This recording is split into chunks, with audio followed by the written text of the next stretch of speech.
Bueno, vamos a hablar un poco del tema de energía eléctrica, correspondiente en este caso al segundo trimestre de introducción a la física. Bueno, la energía eléctrica, como habíamos visto en el primer trimestre, dijimos, ¿no? Como toda energía, tiene las siguientes características. Se transforma, se conserva y se degrada.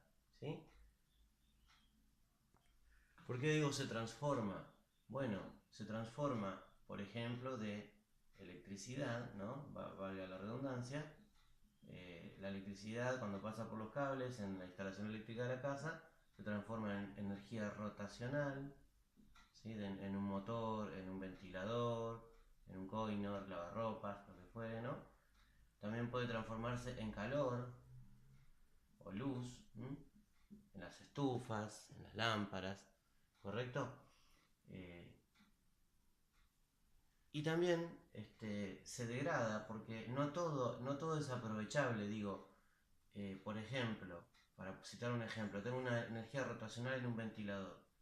El ventilador, parte de la electricidad la energía eléctrica, mejor dicho, que utiliza su motor, digamos, lo transforma en energía rotacional del rotor, pero también se calienta el ventilador en la parte de atrás de su motor. Entonces ahí estaría perdiendo, se estaría degradando de alguna manera eh, en calor, pero no utilizable, ¿sí? Por eso usamos el término degradación, ¿sí?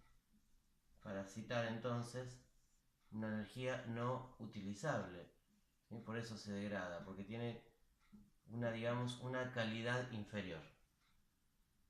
Y para el caso de la conservación, en el caso de la electricidad, no se cumple como se cumpliría en la energía mecánica que habíamos visto en trimestres pasados, ¿sí?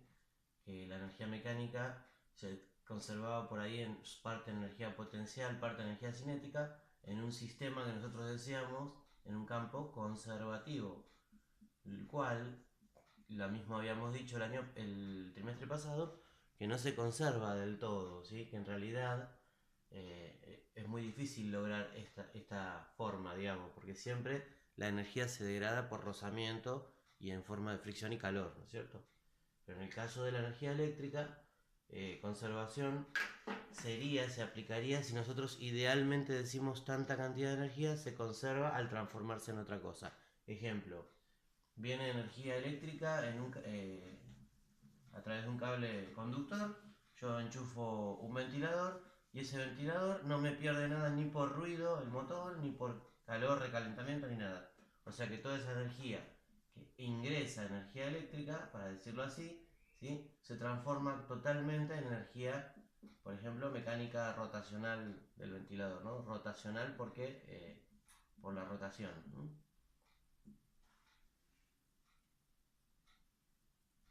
Y entonces nos surgen ciertas preguntas respecto de la electricidad. Y preguntas normales que nos podemos hacer: ¿qué es? ¿De dónde surge? ¿Quiénes son los responsables? ¿Sí? ¿Qué cosas operan? ¿Qué variables hay? ¿Sí? ¿Qué variables? ¿Mm? ¿Qué variables tienen? ¿Sí? ¿En qué unidades se mide? ¿Sí? Etcétera. También podría pensar eh, cómo se explica, cómo explicar la electricidad, porque no es fácil de explicar. Digo, si a mí me preguntan qué es la electricidad o ustedes mismos hacen la pregunta, se darán cuenta que no es fácil responder a dicha pregunta. ¿Qué es la electricidad?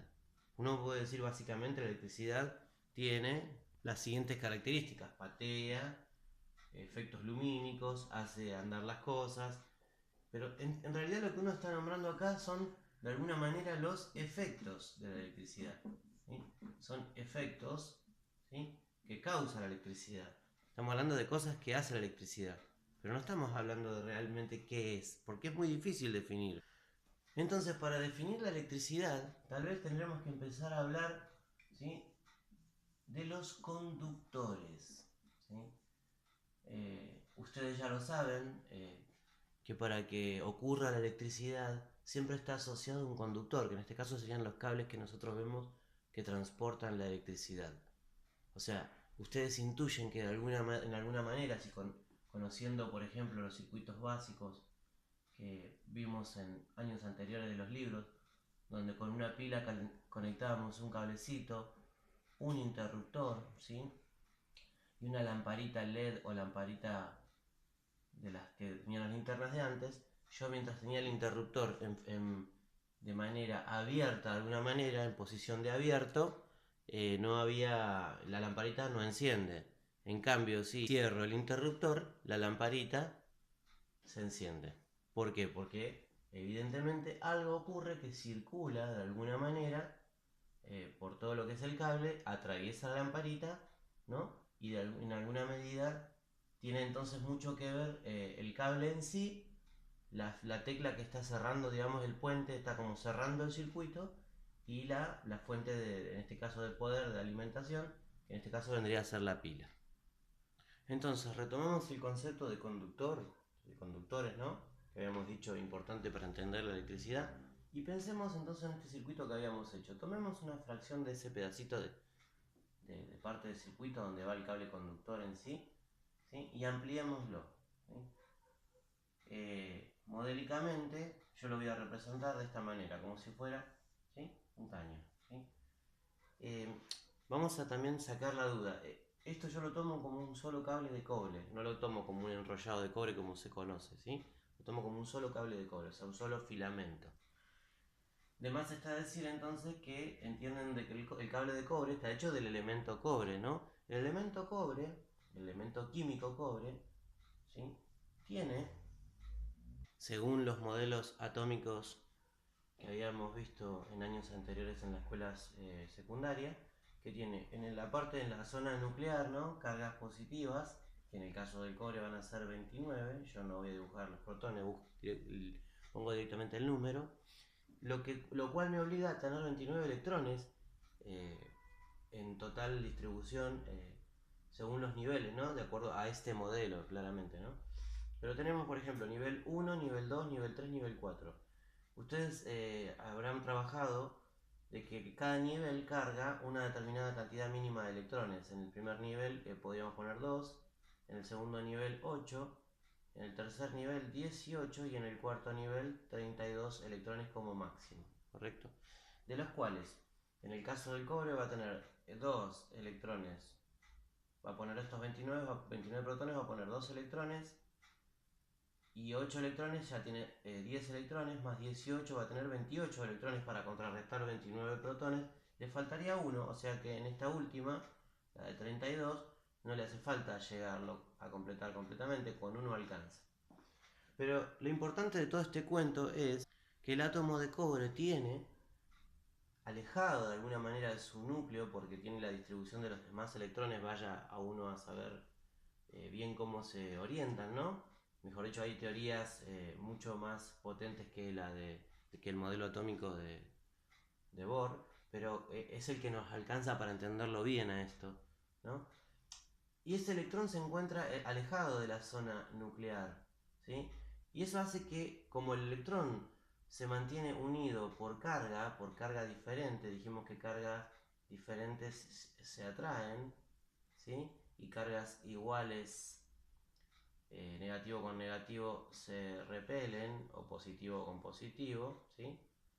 Positivo positivo también se repelen. Entonces acá hay una atracción, ¿sí?, del electrón hacia el núcleo con carga positiva. Pero ¿qué sucede? Esa atracción no es tan fuerte por la distancia que estamos hablando. Entonces este electrón tiende como también, si se mudara, ¿sí?, a sus cobres vecinos, porque evidentemente esto es un cable de cobre, es una unión de átomos de cobre, puede haber hasta billones de átomos de cobre en un centímetro cúbico, o sea, en el tamaño de un dadito, ¿sí? Imagínense entonces que podría entrar billones, ¿no?, de átomos de cobre, y los billones de átomos de cobre todos tienen su electrón desapareado, o sea, su electrón ese que anda así medio sueltito, ¿no? Entonces, tranquilamente ese electrón puede moverse de forma caótica, ¿no?, por todos los átomos de cobre, sin pertenecer a ninguno en específico, pero pueden moverse como si fuera una comunidad, ¿no?, donde todos son responsables de los electrones de cobre. No se escapan los electrones de cobre del cable, pero pueden moverse en toda digamos, el volumen ocupado los átomos, ¿sí? En red cristalina, ¿correcto? Entonces, voy a representar cómo hipotéticamente, ¿no? En un modelo de los electrones, ¿no? Que se encuentran totalmente desapareados, ¿sí? Para darle sentido y coherencia a este modelo, voy a poner la llavecita de mi circuito abierta. ¿Qué estoy diciendo con esto? Que los electrones entonces pertenecientes a los átomos, ¿no? De cada uno de los de los electrones de cada uno de los átomos presentes en este cable conductor de cobre hipotético que yo dibujé, están todos caóticos moviéndose.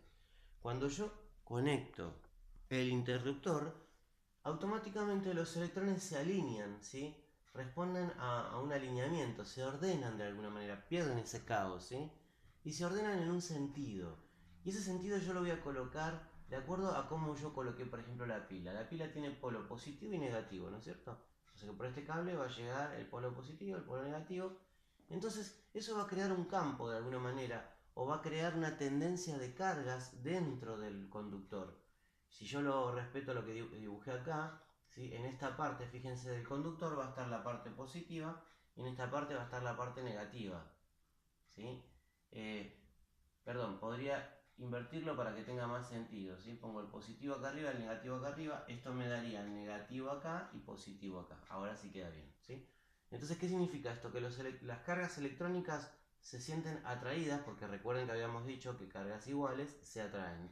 Entonces, las cargas electrónicas de los electrones se sienten de alguna manera atraídas hacia la interacción de campo positivo que ofrece la pila al estar conectado, ¿sí? Entonces, tienden a ordenarse en este sentido de circulación, ¿sí? Entonces acá yo puedo hipotetizar entonces una circulación de cargas, ¿sí? Dentro del conductor, que es básicamente lo que pasa cuando atraviesa la lamparita, ¿no? Y sigue su camino, ¿sí? A veces, para explicar determinadas cosas, usamos lo que se llama una analogía. ¿Qué es una analogía? Es una forma de explicar con ejemplos más visibles y tangibles de la vida cotidiana algo que resulta bastante fuera del sentido común, como el comportamiento de los conductores. Porque claramente no es ni fácil ni común andar explicando cómo un conductor transmite cargas eléctricas a través de sus electrones y todo eso. Imagínense en eso teniendo que explicárselo, no sé, a una tía en una reunión de sobremesa, ¿sí? Sería muy difícil de explicar porque no hay cosas que mostrar. Digo, todo es teórico, todo es muy modélico. Entonces recurrimos a una analogía. Y la analogía va a ser hídrica, la que vamos a usar para explicar las cuestiones estas de conductores, comportamiento de circuitos, ¿no? Recuerdan que habíamos hecho un circuito anterior con una pila, ¿no? El cablecito conductor, un foquito, una lamparita, un interruptor, ¿sí? Y volvíamos a la pila, ¿no? Y también habíamos dicho que de alguna manera podríamos inferir de que había una circulación cuando se cerraba el circuito. Bien, acá yo voy a usar una analogía. En el lugar de la batería coloqué una bomba de agua, ¿sí? Que básicamente lo que hace es bombear el agua en un sentido, ¿no es cierto? Ahora elegí el sentido para arriba, tal cual está acá, esto es arbitrario, no hay por qué pensar de que siempre tiene que ser así, es simplemente a modo de ejemplo. Esta bomba de alguna manera bombea y envía caudal de agua por esta manguera, esto es una manguera, ¿sí? Por todo el circuito, atraviesa una parte de una serpentina, o sea que el agua está obligada a hacer este laburo, ¿no? De moverse cinéticamente, ¿sí? Atraviesa esta serpentina de agua, ¿sí? Que es más o menos similar a lo que ocurre cuando atraviesan cargas eléctricas por un conductor de tungsteno, que es en la lamparita, con cierta dificultad, digo, porque hay rozamiento. Esto genera como una elevación de fricción, ¿no? Por eso en el caso de la corriente de las cargas que atraviesan, se enciende la lamparita como fenómeno de recalentamiento de una resistencia. Acá solamente voy a poder decir que la manguera, bueno, sufre una especie de elevación de calor, no tengo forma de explicar efecto lumínico con agua. Continúa este caudal de agua por acá, luego de atravesar la resistencia, pero todo eso pasa solamente si yo abro esta llave de paso, ¿sí? Que es de alguna manera análoga, ¿no?, a la llave de corte de luz, ¿sí? Si yo entonces activo la llave de paso, se da el fluido ¿no? Y lo que hace posible de alguna manera también la circulación es que esta bomba haga de alguna manera el esfuerzo, el trabajo para mover el agua. Entonces, hagamos una especie de repaso, ¿no? Para que haya una circulación, ¿sí?, circulación de cargas en un circuito, y digo circuito y lo defino, circuito es ese camino de cable conductor o de conductor, de elemento conductor, ¿sí?, cerrado, tiene que ser cerrado porque si no, no hay circulación, ¿correcto? Era como cerrar la llavecita y existía circulación, ¿sí? Que después vamos a mirar más adelante, tiene más componentes agregados, pero por ahora podemos decir eso, es un camino de cable conductor cerrado, ¿sí?, que facilita la circulación de cargas.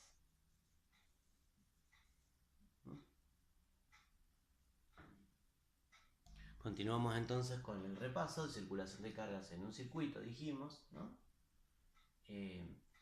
Y necesita dos puntos, ¿sí? ¿Qué se necesita para que haya entonces circulación de carga en un circuito? Las cosas más importantes: una fuente de voltaje, que es así como vamos a llamarle a la pila, en este caso, ¿no? Y en el caso de la analogía hídrica, a la bomba, sería la fuente de trabajo que ejerce la energía necesaria para que se mueva. Bueno, en el caso de la fuente de voltaje, también es la energía para mover, en este caso, no agua, sino cargas. Si yo siempre hablo de energías, voy a hablar de la unidad Joule, ¿sí? Joule era la unidad de energía, ¿no es cierto?, que habíamos visto en el trimestre pasado. Si estoy diciendo energía por carga, entonces va a ser Joule y Coulomb, porque Coulomb es la unidad de cargas en el sistema internacional, ¿sí? Coulomb, ¿sí? La represento con una C entre paréntesis y al Joule con una J. Un Joule sobre un Coulomb a mí me da una unidad en el sistema internacional que se conoce como un volt. Entonces, ya tenemos entonces una unidad de medida para manejar el tema de la fuente de energía para mover las cargas. Le vamos a llamar a esa unidad, se mide en voltios, ¿sí? Eso es voltaje. Las pilas entonces tienen voltajes. De hecho, si ustedes consultan las pilas de los controles remotos, las pilas AAA o las AA, van a ver que dice 1,5 volt. Eso significa el voltaje que tienen. También necesito un camino o malla de cable conductor. Habíamos dicho que era una condición necesaria. También se necesita un interruptor, ¿sí?, para poder de alguna manera activar o desactivar la circulación del circuito, ¿sí? Y adicionalmente puede tener el circuito, ¿sí?, algo que nosotros vamos a ver más adelante como resistencias. ¿Qué son las resistencias?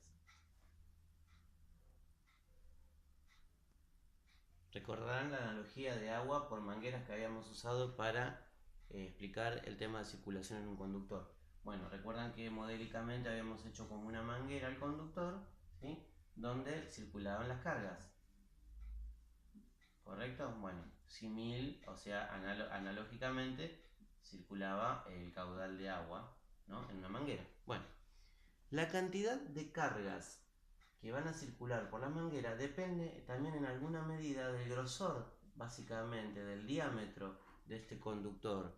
Y en el caso de la manguera lo mismo, la cantidad de el caudal de agua que circule por la manguera va a depender no solamente del esfuerzo, de la energía, ¿no?, de la fuente de voltaje sería en el caso del circuito, y para el caso de la manguera de la presión, ¿no? No solamente va a depender de eso la cantidad de caudal o de cargas análogas, ¿no?, sino también va a depender entonces de la sección, ¿sí? Si fuera un cable mucho más finito, claramente que acá van a entrar, ¿sí?, mucha menos carga que en este más grande de acá. O sea que este va a tener mayor resistencia, ¿sí? Este cable va a tener más resistencia que este otro que tiene menor resistencia, ¿sí? Menor resistencia en cuanto a que deja pasar mucha más cantidad de cargas. La unidad de resistencia en el sistema internacional es el ohm, en honor a George Simon Ohm. Y se representa con una omega, ¿sí?, del alfabeto griego, la letra omega, ¿sí? Entonces yo pongo, por ejemplo, 2 ohm como unidad, ¿no?, de resistencia de un conductor.